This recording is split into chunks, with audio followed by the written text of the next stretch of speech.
그러니까 오죽하면 막 그런 얘기가 나온다니까. 아예 차라리 카카오가 해라. 카카오 경찰을 해라.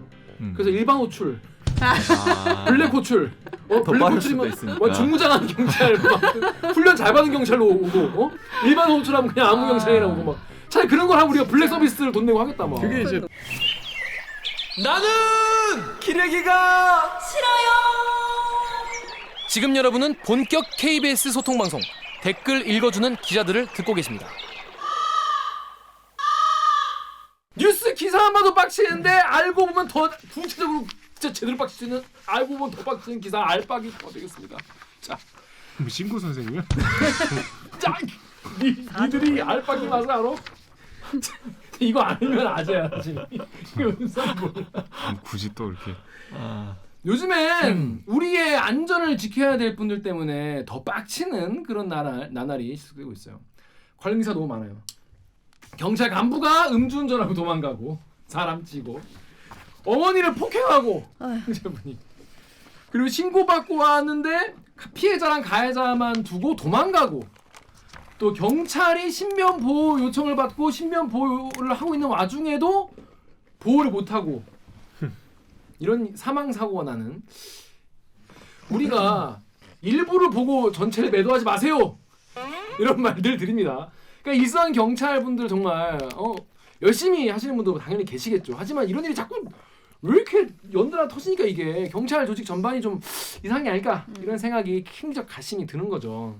그래가지고 이 경찰 이야기를 하나로 할 수가 없어. 왜냐? 다른 것도 너무 많아. 그럼 누굴 불러야 돼? 이거를 담당하고 있는 경찰청 출입기자를 모셔야겠다 이런 생각이 들었어요. 그 KBS의 경찰청 출입기자가 누구다? 바로 KBS의 강한 허리. 아직도 허리. 강한 허리. 여전히 강한 허리. KBS 사건팀의 바이스 경찰청 출입기자 홍성 기자 모셨습니다. 안녕하세요. 네, 반갑습니다. 자기 소개해주세요. 저는 이 대들기 초창기 멤버였던, 기억하실지 모르겠지만 그 KBS 홍성 기자라고 하고요. 지금은 사회부에서 경찰청을 출입하고 있습니다. 그렇습니다. 보통 경찰청 출입하는 기자를 바이스라고 부르는데 사실 사람들이 잘 모를 거예요. 그쵸. 좀 이상한 이름이긴 한데 어쨌든 사건팀에서 총괄하는 사람이 캡이라고 해서 시경 출입하고, 서울시경찰청을 시경이라고 해요. 두 번째 이제 뭐 사건팀을 관리한다. 그래서 바이스라는 그런 희한한 호칭을 붙여서 경찰청 출입 기자를 부릅니다. 그렇습니다. 그래서 요즘같이 경찰 이슈가 많을 때는 진짜 만나는 경찰들도 참 낯빛이 어두울 것 같아요. 요즘에 분위기가 그렇죠. 분위기가 좀 창피할 것 같아. 청사 자체가 분위기가 안 좋을 것 같아. 들어가면. 맞아. 그 얘기는 좀 이따가 전반적인 분위기 좀 이따 들어보고, 일단 홍성희 기자가 일단 취재한 사건 중에서 일단 저는 가장 어이없었던 거 아이템 그 기사가 최근엔 2개였는데, 하나는 스토킹을 하도 해서, 하나 이건 진짜 뭐랄까, 스토킹하는 사람의 심리를, 우리가 범죄자의 심리를 이해할 필요 없지만 사건을 따라가려면 내가 이해를 하려고 노력을 해봐야 하잖아요. 얘가 왜 이랬을까. 근데 너무 납득이 안 돼 일단. 근데 스토킹을 계속 하다가 경찰한테 이거를 여성분이 나를 좀 보호해달라, 나 무섭다, 신변보호 요청을 해가지고 계속 이거를 신변보호 관리 중이었는데 살인 사건으로 이어진 사건이죠. 이거 어떤 사건인지 설명을 좀 해주시죠. 그러니까 전 연인이었던 남성이 이제 여성, 몇 살이에요 그 두 분은? 남성은 30대 중반 정도 되고요. 30대예요? 예, 30대입니다. 여성은 20대던데. 그 전 연인이었던 여성의 집에 찾아가서 이제 흉기로 살해한 사건이고, 그 전에 이미 그 여성은 신변보호 대상자로 경찰에 등록이 돼 있었는데, 사람들이 이렇게 신변보호 대상자로 가면은 마치 대통령 경호하듯이 항상 옆에서 이렇게 경찰이 지켜보고 보호해줄 것처럼 잘못 이해할 수가 있는데, 신변보호라는 게 사실 그런 건 아니거든요. 스마트워치라고 해서 이제 언제든지 버튼만 누르면 신고되는 그런 걸 지급하고, 또 집에 CCTV를 좀 설치해서 집 주변에 원하면 할 수가 있습니다. 감시를 하고, 그다음에 언제든지 담당 수사관이 정해져 있어서 전화를 통화를 해가지고 좀 상의도 하고 그럴 수 있는 거거든요. 그래서 항상 24시간 지켜보면서 지키는 건 아니라서. 자, 그렇습니다. 그분의 피해자분이 이게 지금 올해만 벌써 5번 신고를 했다는 맞습니다. 거예요. 네, 이게 왜 그런 거예요? 올해 6월 달에 한번 신고를 했고요. 6월. 네. 그러니까 경찰에 신고할 정도면 그렇죠. 이게 어떤 분들은 여자가 너무 뭐 예민한 거 아니냐 이렇게 생각할 수도 있어요. 그런 뭐 댓글 수 있었는데 그때도 이게 심상치 않다고 생각을 하니까 이게 신고를 한 거 아니겠습니까? 지인들의 말에 따르면 사실 지난해부터 지난해 12월에도 사실 부산에서 한번 신고한 적이 있거든요. 이제 그건 서울청이 아니라 부산청에. 와 거의 예. 1년 넘었네. 그러니까 그때부터 이미 그 스토킹 전존이 있었다고 지인들이 말을 하고요. 숨지신 분은 사실 지금 말을 못 하니까 말을 하고 있고 6월 달에도 이제 집에 스토킹을 해서 찾아오니까 신고를 했었고 그다음에 11월 달에 집중적으로 이제 3차례 신고를 또 했고요. 7, 8, 9, 3일 연속. 그다음에 마지막 신고가 이제 이번 사망 신고였던 거죠. 근데 어떤 것 때문에 신고하셨던 겁니까? 6일 날 같은 경우는 집에 찾아왔다는 신고였고 7일 날은 이제 너무 신변의 위협을 느끼니까 집에 돌아가는데 동행을 해달라. 그 동행 요청이었고요. 동행해 줬어요? 네 그렇습니다. 네네네. 그리고 9일 날에는 회사 주변에 찾아왔다라는 신고였습니다. 그 네. 전에는 같이 죽자 그랬다면서요? 네, 7일 날 신고됐을 때 이미 나랑 헤어질 거면 같이 죽자라는 취지의 말을 했다고 하고 또 지인들의 말에 따르면 사실 그 전에도 목을 조른다거나 약간 신변의 위협을 느낄 만한 행위를 계속 해왔다고는 해요. 네. 너무 무섭다. 일단 그거를 KBS 1년. 1년. 네네. 적어도 1년 1년. 겪은 거죠. 최소 1년. KBS 유튜브 댓글 정유혁 기자 좀. 따쥐님이 신변 보호를 받고 있었는데도 아무것도 안 했다는 거네. 그럼 대체 뭐가 신변 보호인데 신변 보호하는 내용이 뭔데 뭐길래 저렇게 아무것도 못 해줬냐고.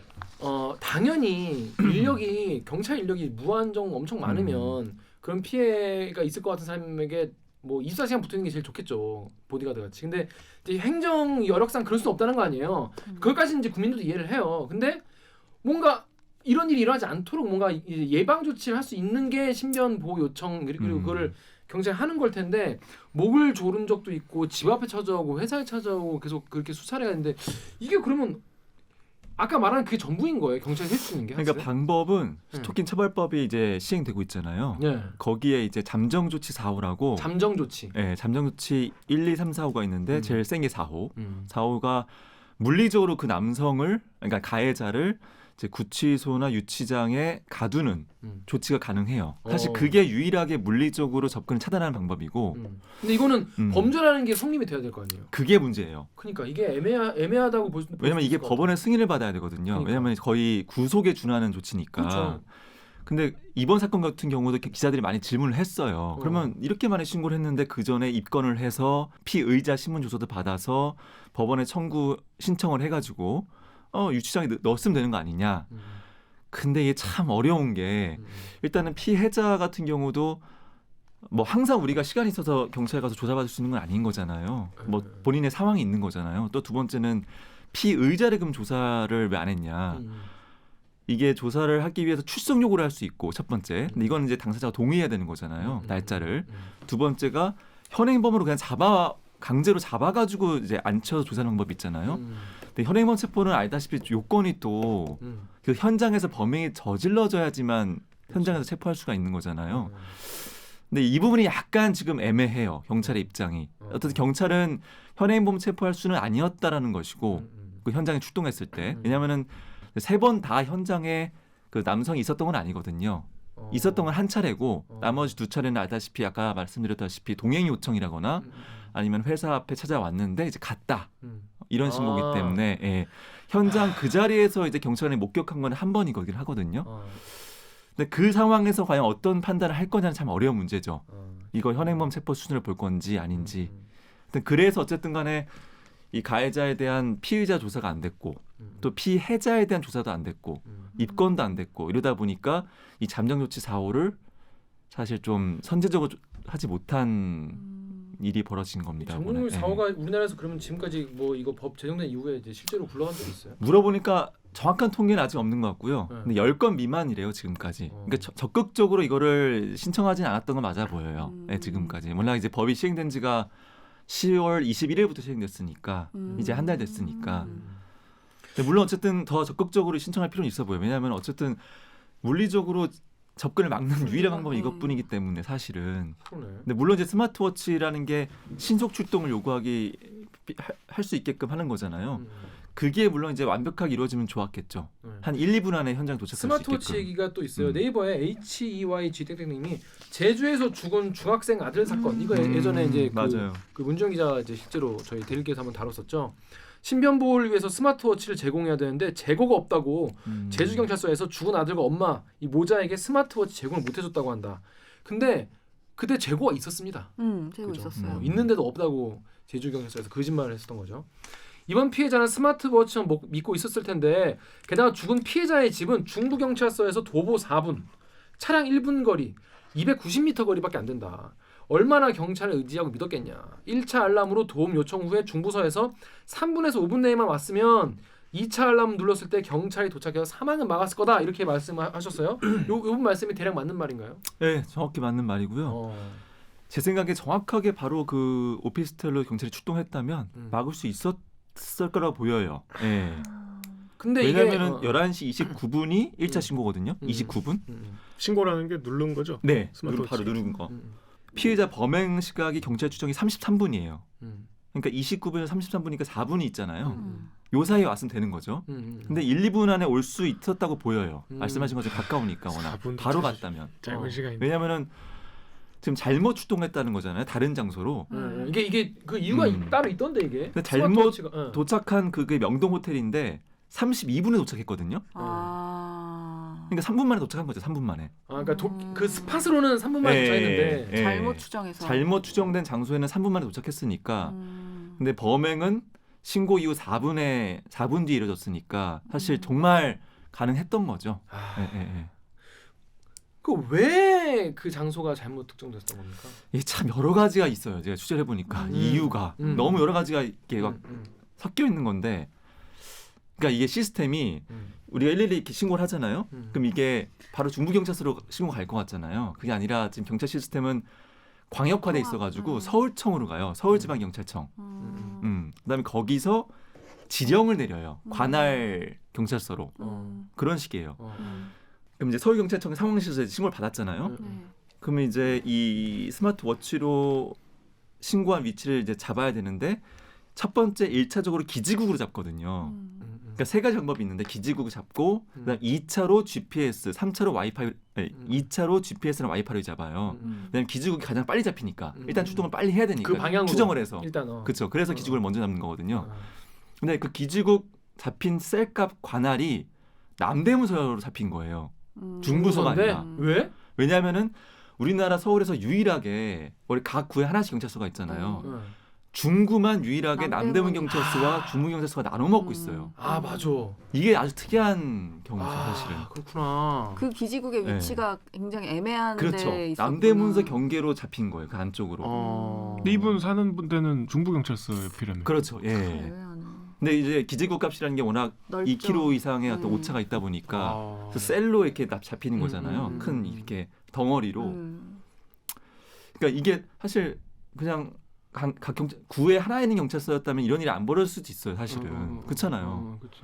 근데 하필 또 이 경계선에 잡히다 보니까 남대문서 지령을 쏘니까 남대문서에서 그 셀값으로 출동한 거죠. 명동파출소에서. 근데 남대문서에서는 담당 수사관이 없었을 거 아니야. 없었죠. 왜냐하면 그러니까 중부에서 담당하는 분이. 이게 신변보호 대상자가 그러니까. 관할 경찰서에 등록이 돼 있어요. 그러니까. 남대문 경찰서 상황실에서는 누군지도 모르고 그냥. 등록이 안 돼 있는 거예요. 이 피해자가. 어. 그렇죠. 그거 참 애매하다. 근데 이건 앞으로도 개선하기 어려운 부분 아니에요? 그래서 이거를 원래는 근데 이게 해법이 있긴 한 게 이 아까 말씀드린 것처럼 GPS랑 와이파이는 정확하다 그랬잖아요. 근데 이 스마트워치용 애플리케이션이 사실 있거든요. 경찰서들이 갖고 있는 경찰서 상황실에서 이제 깔려 있어요. 그 애플리케이션이 업무용 폰에.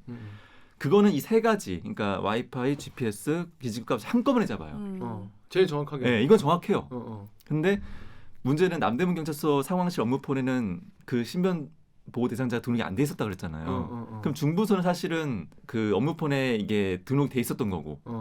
그래서 지금 이제 경찰에서 하려는 개선 작업이 이 업무폰을 서울경찰청에서도 바로 이제 자기네 상황실에서 바로 보이게 바로 적용할 수 있게끔 이런 애플리케이션처럼 세 가지를 이용해서 한꺼번에 장소를 잡는 시스템을 서울청 상황실에서도 바로 현출할 수 있게끔 하는 개선 작업을 지금 하고 있고 그러면 이제 한꺼번에 잡을 수 있으니까. 그게 이제 지금 시범 운영 중인데 제가 물어보니까 이번 시범 운영 기간 중에는 사실 서울청에서 사용을 안 했다고 하더라고요. 이걸요. 그러니까 시범 운영 중이니까 서울청에 깔려 있긴 해요. 이게 설치는 돼 있대요. 프로그램이. 근데 시범 운영 중이라 사실 적극적으로 사용 안 한 것 같고 근데 내년부터 이제 시범 운영보다는 본격 운영 이제 이 된다고 합니다. 네. 참 그러니까 이거는 이제 진짜 급박한 상황에 눌렀을 거 아니에요. 이분도 진짜. 그렇죠. 예.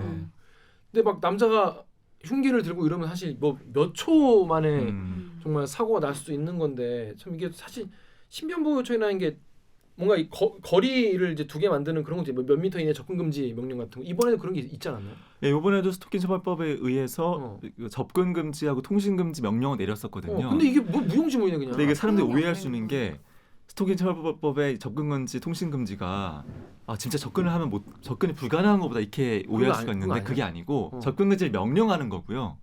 그 명령을 어겼을 경우에 사후적으로 이제 형사처벌을 하는 조항이에요. 얼마나 처벌되는데? 징역형이 부과돼요.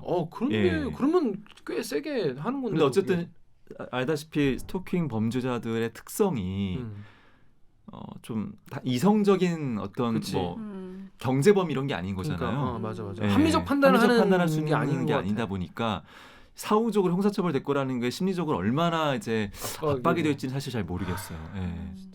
덕후에게 익명으로요. 실제 범행이 없었기 때문에 체포를 할 수 없다. 현행범이 아니면 안 된다. 스토킹 범죄는 왜 늘 이 모양일까? 그리고 또 다른 익명의 덕후님이 그냥 죽는 것밖에는 길이 없었던 거잖아. 아무리 조심하고 아무리 미리 예방해도 죽었어. 어떡할 거야?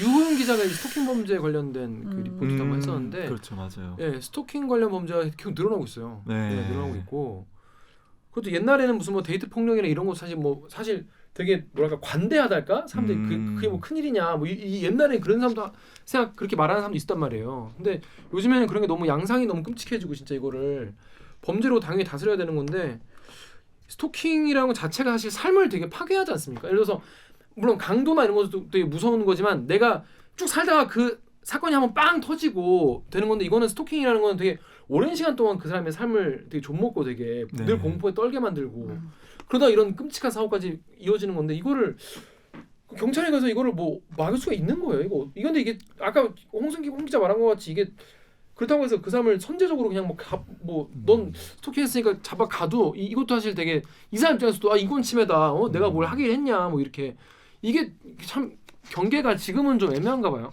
그러니까 경찰 내부에서도 이제 공개적으로 말은 안 하지만 그런 볼멘 소리가 나오죠. 그러니까. 인권 하니까 우리가 적극적으로 사실은 물리력을 행사한다거나 아니면 이런 잠정 조치, 인신을 구속한 조치를 하는 데 있어서 눈치가 보이고 여러 제약이 있는 거 아니냐 이런 볼멘 소리가 나와요.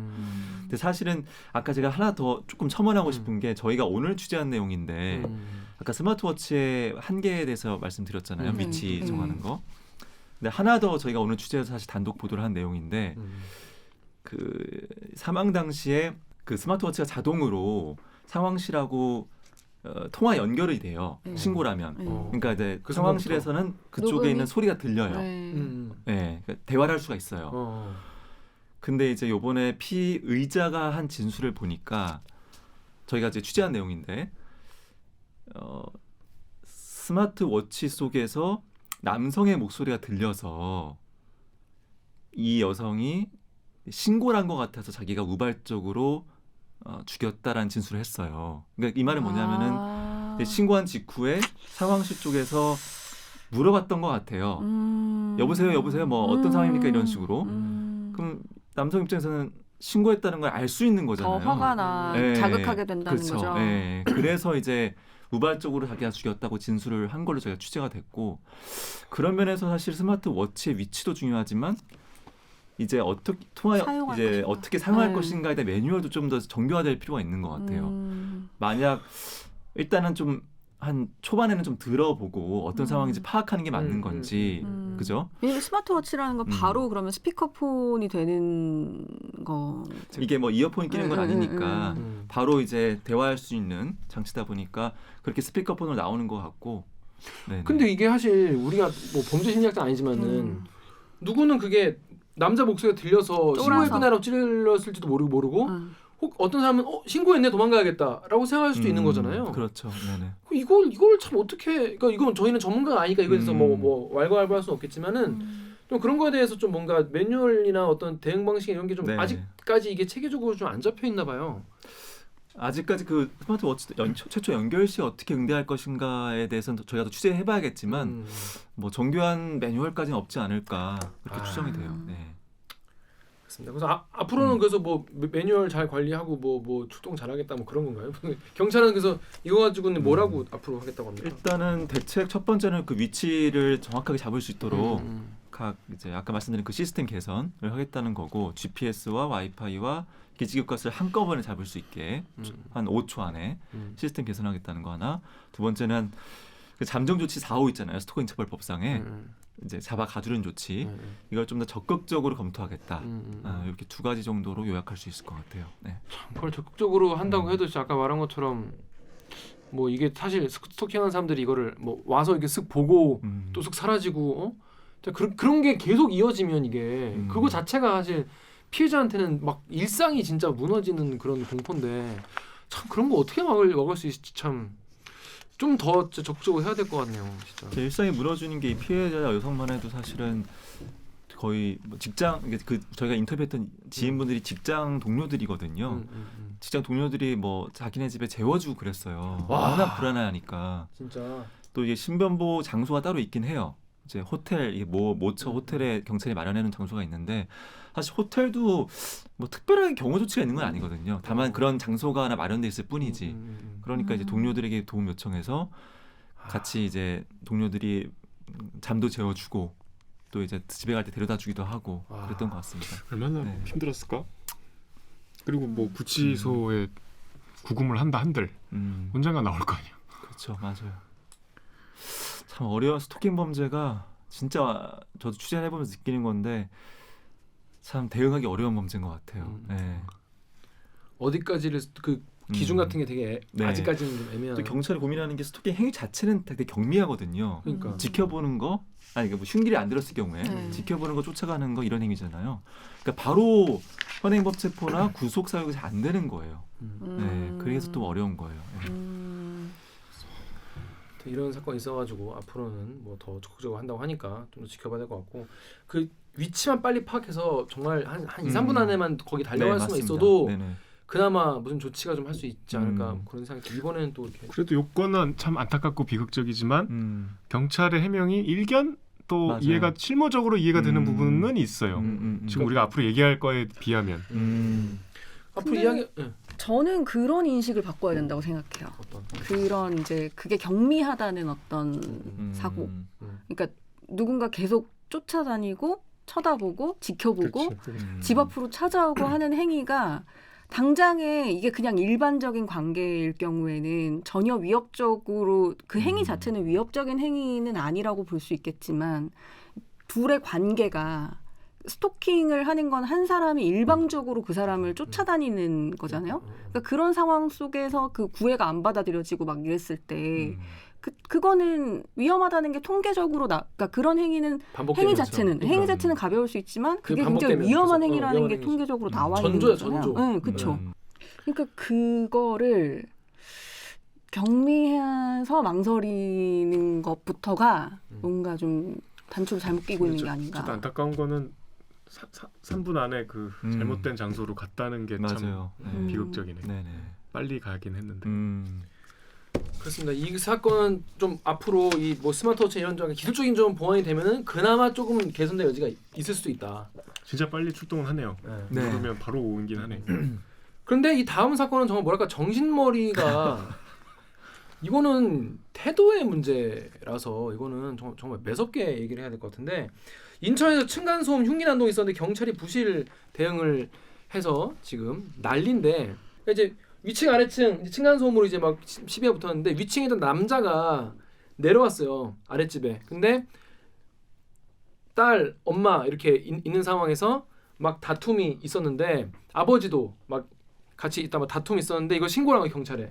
경찰 신고했는데 이 사람이 올라갔다가 칼을 들고 내려와가지고 경찰 왔는데 막 흉기 가지고 막 찌른 거예요. 그랬더니 남자 경찰 한 명은 밑에 밑에 있고 아래 있었고 현장에는 여자 경찰이 이렇게 있었는데 거기서 칼 들고 위협을 하니까 여자 경찰이 그 상황에서 테이저건을 갖고 있음에도 불구하고 뛰어 내려서 도망친 거 그 현장에서 현장을 이탈한 거죠. 현장에 도망쳐 내려왔고 내려온 상태에서 아버지가 내려와가지고 비명을 듣고 이제 올라가려고 하는데 남경이 안 따라 올라가고 안 올라가고 근데 남경이 나중에 얘기해 보니까 무슨 뭐 문이 현관이 뭐 비번 때문에 잠겨서 뭐 안 열려서 못 들어갔다 뭐 그러면서 밖에 물어보니까 여경은 이제 자기가 지원 요청하려고 네. 자기가 뛰어 내려왔다. 무전이 있는데 무전으로 해야지. 무전 안 하고 뭐 그렇게 나와가지고 얘기하니까 나중에 형사들이 더 왔는데 찔려가지고 이제 식물인간 90% 확률로 식물인간 되신다는데 여자 경찰이 빨리 내려와서 그 지원 요청을 빨리 해서 죽지 않고 살아계신 걸 다행으로 알아라 이런 식으로 얘기했다는 거 아니겠습니까 경찰이 그 형사가. 그래서 지금 근데 이제 그래서 그 남자 경찰은 19년 차였는데 이분도 이제 도망가고 그 두 분은 지금 트라우마 때문에 뭐 잘 기억이 안 난다 이런 식으로 진술하고 있대요 경찰들이. 자 여기까지가 뭐 대충 맞습니까? 네, 맞습니다. 네네네. 이런 사건이에요. 우리가 경찰을 왜 부르는가에 대한 근원적 본질적 질문을 던지게 되는 경찰이라는 직업은 무엇인가? 기자라는 무슨 직업인가? 기자가 기자 똑바로 안 하면은 기레기란 욕 먹는 게 당연하지 않습니까? 소방관이 불이 무서워서 불을 안 끄는 거잖아요. 요즘은 간호사나 의사가 피가 무서워서 수술을 안 한 그런 건데. 그래서 이제 일단 관련 처음에는 이제 여자 경찰이 현장에서 도망쳤다는 것 때문에 여경을 비판하는 그런 댓글이 많았어요. 맞아요. 여기 다음 댓글 오규정 기자가 읽어주시죠. 다음에서 문개구름님이 여경 인원 대폭 축소해라. 진짜 필수적인 업무만 엄격하게 선별해서 최소화. 급박한 상황에 신고했는데 저런 경찰 올까봐 무섭다.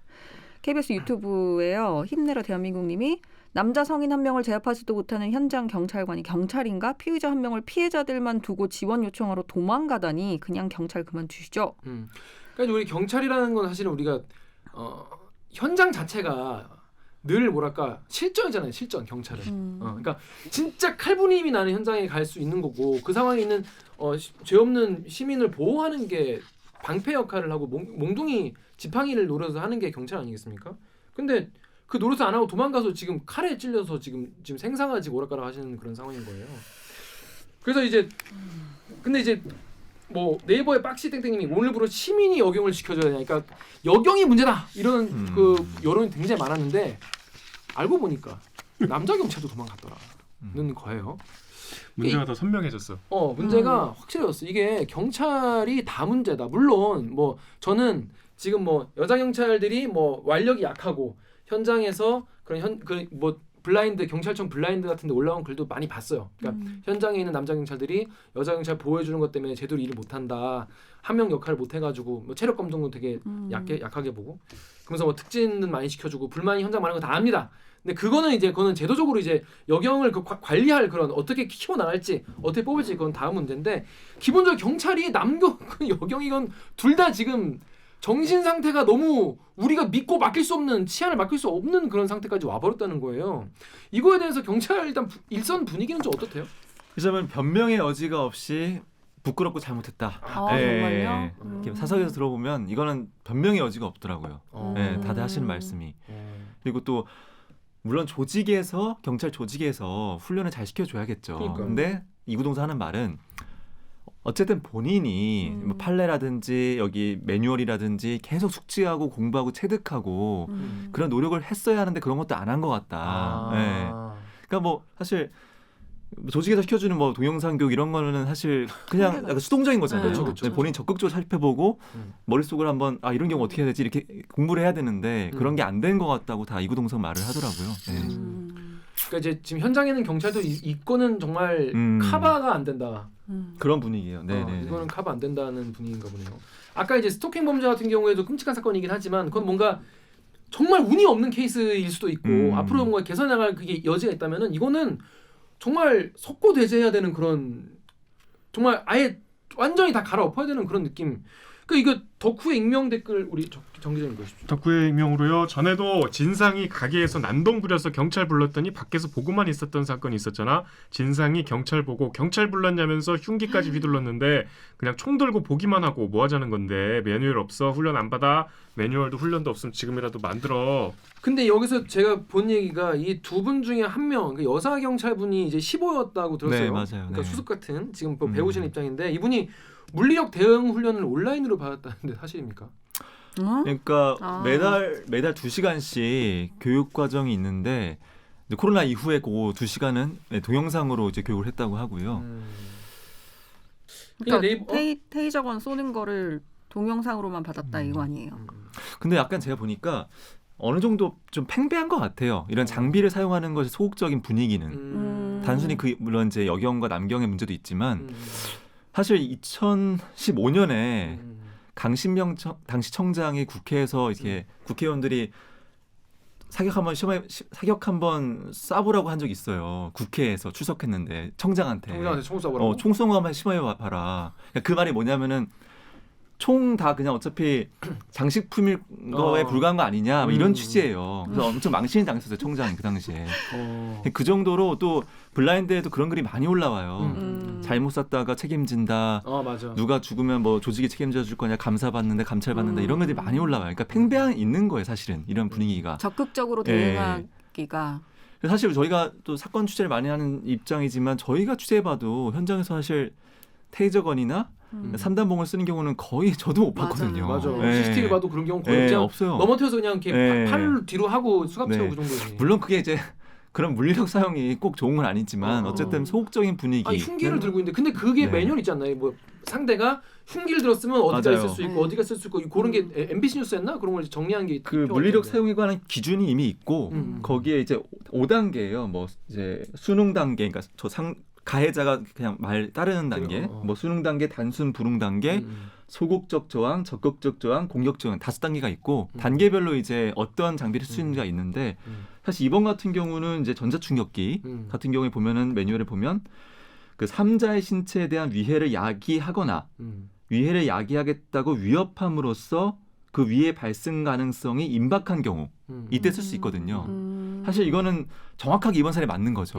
흉기를 들고 내려왔으니까. 그리고 또 그 4층과 3층 주민 간의 다툼이 하루 이틀의 문제가 아니었거든요. 신고 여러 번 있었어요. 네, 그렇기 때문에. 근데 어쨌거나 이런 경우에는 테이저건을 쏴야 되는데 네네. 그런 거기에서는 뭐 대응을 다들 매뉴얼상 동의하는 할 것 수 있는 같아요. 건데 네. 그걸 교육을 제대로 받지 않았다는 이유가 있다. 이론 교육을 받긴 받았겠죠. 근데 이제 네. 근데 네이버에 SOR 땡땡님 말처럼 온라인으로 범인을 잡았어요. 전격 비대면 범인 검거냐고. 이게 왜 온라인으로 잡은 그러니까 거예요? 비대면으로 그동안 훈련을 계속 해왔으니까 이게 물론 아니 코로나 때문에 그렇다 우리가 사실 요즘에 코로나 때문에 그렇다 그러면 뭐 그럴 수 있어 넘어갔는데 이건 약간 꼭 갸우뚱하더라고요. 이게 왜냐면 경찰은 제 실전인데 이게 예비군 훈련이야. 솔직히 저는 물론 전쟁에 나면 안 되겠지만은 예비군 훈련 비대면까지는 이해를 할 수 있어요. 근데 경찰 내 목숨을 지켜주는 경찰이 비대면 줌으로 이걸 한다고? 이건 좀 이러면 안 되는 거 아닌가? 이거는 좀 그런 생각도 들었고. 그러니까 아까 이제 홍성희 기자가 말한 것 같이 이제 경찰이 근데 그렇다고 해서 과잉 진압하면 또 니네가 또 뭐라 할 거 아니냐 이런 댓글도 있습니다. 정유럽 기자 여기 다음 댓글 좀. 다음에 네오님이요. 거칠게 제압하면 피의자가 경찰 고소함. 거칠게 제압 당했다고 경찰만 당함. 지단 지교 막수님이 물리력 사용 지침 있으면 뭐하냐고 재판 과정에서 인정해주지 않는데 면책 특권을 줘야지 바보들아. 그러니까 여기에 대해서 온도 차이가 있어요. 경찰도. 그러니까 수뇌부하고 그러니까 좀 간부들하고 일선 경찰서 온도 차이가 있어요. 어떻게 달라요? 만나보면 이제 간부들은 이런 댓글에 대해서 사실 얼마 전에 청장이 이제 전국 경찰서장과 화상 회의를 했잖아요. 여기 공개된 회의는 아니었지만 이제 사후적으로 들어보면 경찰청장이 그게 많이 제일 화를 냈다고 해요. 이런 댓글들. 그러니까 장비를 장식품으로 갖고 다니는 것처럼 인식하는 이런 태도에 대해서 청장이 대노를 했다고 해요. 그러니까 경찰들이 왜 적극적으로 사용하지 않냐, 대응하지 그렇죠. 않냐. 본인이 이제 생안국장 일을 했을 때도 이런 것 때문에 테이저건 사용을 쭉 제가 조사해 보니까 150몇 건 하여튼 쭉 조사해 보니까 2건만 뭐 문제가 있었고 나머지 사용은 아무 문제가 없었다. 사용해도 되는데. 되는데 왜 이런 인식을 갖고 그렇죠. 있냐. 네, 그건 다 본인들이 공부를 안 해서다. 그러니까 매뉴얼 사용 가능한 범위에 대해서 정확히 인식을 못하기 때문에 그렇게 주저하는 거다.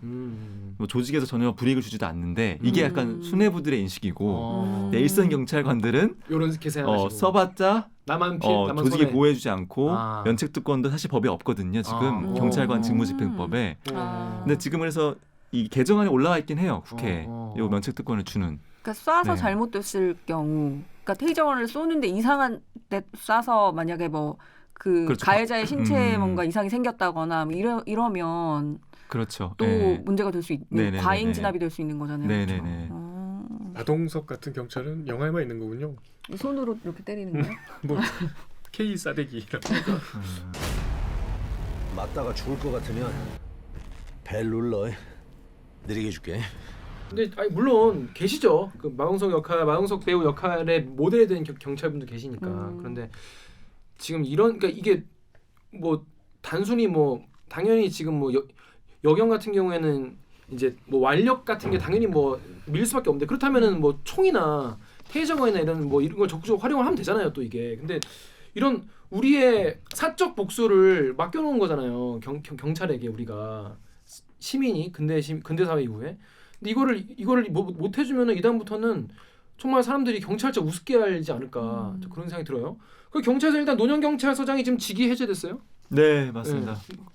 뭐 직위 해제 그 사람 직위 해제되는 거랑 그럼 뭐 삶 뭐 식물인간 되는 사람이 뭐 돌아옵니까? 뭐 아무 이게 뭐 유로가 되지 않는 거죠. 그러니까 이제 이런 댓글이 많아요. 이게 지금 경찰 근본적 문제다. 네이버에 CHOL땡땡님이 경찰 승진도 시험이 더 많다. 그러니까 현장의 무슨 성과보다 시험. 행정부서도 아니고 이게 일 잘하는 사람보다 공부 열심히 하는 사람이 실제로 승진하더라. 그러니까 누가 현장 일 좋아하겠어. 주간 근무하고 공부해서 빨리 진급할 수 있는 내근이 좋지. 시스템 자체가 글러먹었다. 이런 얘기도 내부자신가봐요. 클리앙의 빠이유님이 업무량은 많고 인력은 부족하고 시간은 업무로 빡빡하고 훈련은 없다시피 하고 사격 훈련이 연 2회밖에 없대요. 진짜? 와 이건 군대 행정병도 연 2회는 해요. 0점 사격 하느라. 테이저건 훈련은 예산 없다고 없는 거나 마찬가지래요. 진급 점수 때문에 사격이든 테이저건을 훈련해보려면은 본인이 자기 돈 내서 훈련해야 되는 상황이라고 합니다. 그래서 민간 거기 사격장에 가가지고 연습하잖아요. 이거는 와. 훈련이 2번이라는 게 아니라 그 시험이 2번. 아, 시험이 2번이라고. 연례 검정. 네. 아, 이런데 뭐 돌아갈 리가 없지 않냐. 또 경찰 조직이 위로 올라갈수록 TO가 없어서 경찰 대다수가 진급 중간에 포기하고 정년이나 그냥 채우니까요. 또 이제 이것도 맞는 말이죠, 사실. 맞는 말이죠. 현실. 그래서 일 많고 업무 빡빡한데 진급하려면 빡세고 그러니까 일정 계급만 올라가면 호봉이나 대충 채우고 정년이나 채우자 이러고 끝나는 거죠. 일부 승진 목매는 경찰 빼면은 나머지는 사격 잘하고 체력 잘해서 진급 점수 채울 요인이 없다. 그래서 경찰들의 사격 검정 결과가 죄다 5등급이다. 최하위. 이유가 별게 아니죠. 시스템 자체가 이런 거다. 이분은 되게 분석적으로 댓글을. 이거는 이제 경찰 분이 쓴 게 확실히 맞는 것 같아요. 아, 그래요? 예, 이런 말들이 충분히 돌아요. 다 인식하고 있고 이렇게 생각하는 사람도 많기 때문에 충분히 맞는 것 같고 경찰에서 경무관이라고 하잖아요, 우리가 네. 고위직이라고 했을 때 경무관부터. 경찰 조직이 13만 명이잖아요. 네. 그러니까 어떤 행정기관보다 가장 큰 조직인데 우리나라에서 근데 경무관이 100명이 조금 넘을 거예요. 그러니까 정말 어떤 조직보다 이 피라미드가 가족한 조직이죠. 예. 그래서 사실 말씀하신 것처럼 어차피 계급 승진이 쉽지 않은 상황에서는 차라리 이제 그냥 포기하고 지역 경찰, 그러니까 지역 경찰이라면 파출소 이제 지구대 근무하시는 분들, 그분들이 비하하는 게 아니라 이제 거기가 좀 더 일이 편하니까 비교적. 뭐 형사 업무도 하고 이렇게 왔다 갔다 일선 경찰서 왔다 갔다 하면서 형사 업무 사실 힘들잖아요. 실제 범인도 잡아보고 이런 경험을 계속 순환하면서 쌓는 것이 아니라 지역 경찰만 계속 하시는 분들이 있어요. 실제로. 예. 근데 그런 분들은 사실 부족할 수밖에 없죠. 예, 예. 근데 솔직히 그러니까 물론 당연히 제가 그 피해자 입장이라면 정말 말도 안 되는 거겠지만 또 경찰 입장에서는 내가 이걸로 무슨 뭐 승진하려는 것도 아니고 내가 직업 의식도 크지 않아. 내가 직장 중에 하나야. 그냥 내가 공무원이야. 직장이야. 경찰은 그냥 안전한 내가 그냥 그리고 나 집에 가면 나 가족들한테 내가 월급 갖다 주는 사람인데 갑자기 현장에서 칼을 부림이 나면은 내가 저걸 막았다가 괜히 내가 다치면 나만 손해. 이렇게 생각할 수 있을 것 같아요. 경찰 입장에서. 근데 제 생각에는 그러면 경찰이 그렇게 생각하면 안 되잖아요. 이게 그렇죠. 직업이 경찰이잖아. 그러면 이거에 대해서 뭔가 징계라도 좀 있어야 되는 게 아닐까? 전 좀 제 생각이 너무 좀 잔인한 생각인가요? 너무 냉정한 건가? 징계를 내릴 징계 거예요. 받겠죠. 네, 감찰을 받고 징계를 있으니까. 좀 네. 어떤 경찰분들도 그 정도로 도망가는 거 정도는 안 하게 징계가 있어야 되지 않을까? 좀 맞아요. 그런 생각이 네. 들어요. 징계 무서워서 못 도망가면 일단 그 사람은 경찰하면 안 되죠. 근데 그 두 분은 하고 있잖아. 앞으로도 할 거잖아요. 그러니까 직업 의식의 부재가 이렇게 사회의 비극적인 결말이 근데 이게 초래하는. 물론 여러분께서는 그래 기자 니들이나 잘해라. 맞아. 직업 의식 없는 사람 한둘인가 이거 저도- 그 경찰 기자로 바꿔 읽으면 다 얘기되는 거 아니에요? 똑같은 얘기 그쵸. 아니야. 사실 똑같은 생각을 했어요. 저도. 그러니까 그래서 저희는 네. 다 일단 반성을 하고 너무 또 이렇게 요즘에 반성 안 해요? 하지. 근데 옛날 같은 음악이 반성의 안 시간 나와. 오랜만에 한 번은. 그렇죠. 간만에 이제 저희 다 같이 반성하고 또 아. 넘어가도록 하겠습니다. 이게 근데 또 이런 얘기도 있어요. 네이버 댓글 우리 정엽 기자님 좀 읽으시죠. 왜 오늘 나만 시키지? 그럼 오기정 기자 읽으시죠. 네이버에서요. 안 하겠다는 거 아니었는데. DYDW땡땡님이 현장과 상관없는 TF 백날 첫날 새로 만들어봐야 의미 없고 현직 경찰들 다시 체력 검증, 위기 대응 능력, 순발력 테스트, 현장 범인 검거, 제압 건수 순으로 하위 30% 무조건 자르고 다시 뽑아라. 그리고 3번 이상 출동 늦었다고 민원받은 경찰은 경위서 증거와 함께 제출하게 하고 타당하지 않으면 잘라라. 그러니까 이제 뭐 속 시원한 말씀이긴 한데 이렇게 되지 않겠죠. 이렇게 되긴 되게 어려운데 뭔가 그 시민들이 자신들의 치안 서비스를 위탁하고 있는 뭘로 위탁하는? 세금으로 위탁하는 거잖아요. 맞아. 이거를 방기한 거라서 너무 이번에 충격이 크신 것 같아요. 아까 스토킹 사건도 그렇고 이것도 그렇고. 저도 약간 이런 댓글 보니까 조금 출입하는 기자로서 조금 더 나를 세워야겠다는 생각이 드네요. 왜냐면은 이제 경찰에서 항상 하는 해명이 그런 거예요. 사고 터지잖아요. 비리, 뭐 성비위 터지면 야 우리 13몇 명이잖아. 거기 그러니까 이상한 애들 너무 한- 많으니까 야 당연히 사고 날 수밖에 없어. 약간 이런 게 좀 있거든요. 음. 근데 이제 기자들도 좀 이제 익숙해지니까 안 날 수가 있냐 사고가 113만 명 조직에 이렇게 생각하는데 이제 댓글 보니까 저도 좀 더 그 어떤 나를 세워서 좀 봐야 될 것 같습니다. 앞으로 저는 이거 댓글 읽으면서 자꾸 웃음이 나는 이유가 진짜 이거 경찰 기자로 바꿔 읽으면 기자인가요? KBS 기자인가요? 이러다 다 죽어.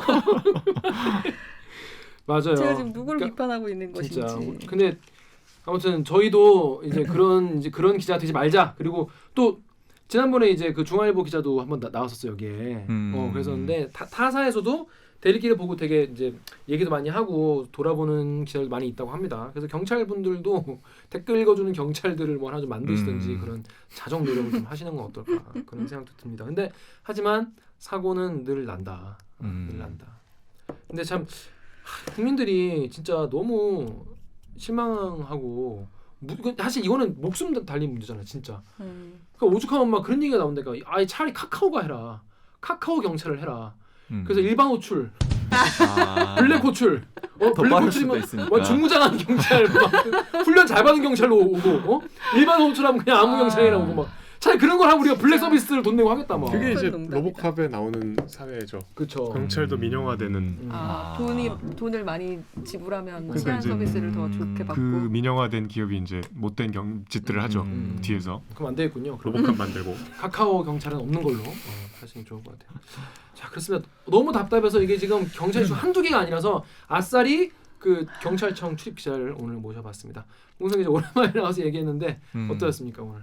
이게 취재하면서도 사실은 기사로 못 쓴 내용들 좀 더 이렇게 풀어줄 수 있는 자리여서 좋았고요. 또 오랜만에 보니까 이렇게 예전에는 이런 것도 없었는데 이렇게 서비스가 많이 게스트에게 좋아졌죠. 이렇게 다 어떤 체계가 잡힌 것 같고 귀하 선배 여전히 말씀 많으시고 그때 반가웠습니다. 네. 한번 돌아오는 거를 되게 고심을 많이 하시지 않았어요? 근데 이제 바이스 되면서 이게 바이스면 너무 일이 많으니까 나중에 또 너랑 부서 가면은 오시는 걸로. 근데 오늘 불러보니까 확실히 홍성이 주최를 진짜 열심히 하게 하는구나. 근데 홍성이 기자 그건 알죠? 본인이 그 출연할 때 실수한 거. 9시에서 출연할 때 실수한 거. 왜? 구치소랑 유치장에 가둔다 그래야 되는데 구치장이랑 유치소에 가둔다 그랬어.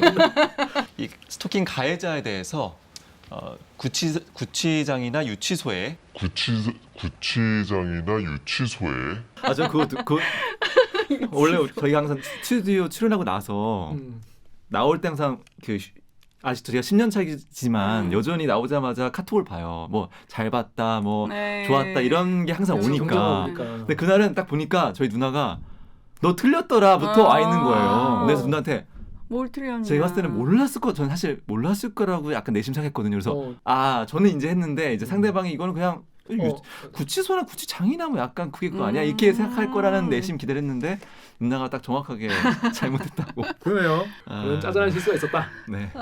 입증을 했네요 이번에. 원래 그런 거 잘한다. 근데 이제 그동안 대리기를 안 나와가지고 이 출연이 많이 줄었어. 출연 실력이 많이 줄어가지고 그런가 봅니다. 네. 끝나고 바이스 그만두시고 대듣기 오시면 될 것 같습니다. 네.